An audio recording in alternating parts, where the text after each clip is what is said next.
এবার এবার কি বলবো, এবার মোটর চলাই দোল দোল কাটতে পারি না। হ্যাঁ হ্যাঁ, মোটর চলাই দোল দোল তালি হলো না। ওল পালাটা ডুলিয়া ও মাঠে নে না, নে নে দামাই রে বাবা ধান হাড়ি পাতা বেঁধে ফেলেছে, ফাল খেয়েছি পিঠ ফেলেছে আমার বুক।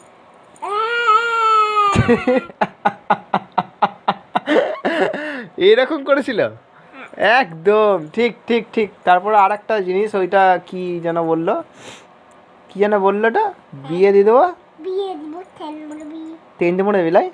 ঠেন মুড়ে বিয়ে। হ্যাঁ দেখো দেখো, ডাক্তার বাবু দল দল হয়েছে, ইঞ্জেকশন দিতে হবে তাহলে। আমার ফোনে ইমেজ দাও ফোনে ইঞ্জেকশন দিয়ে দেবো বেশ। একটু কার বাড়িতে এরকম এক পিস আছে মেনশন করো, না না দেখেছো?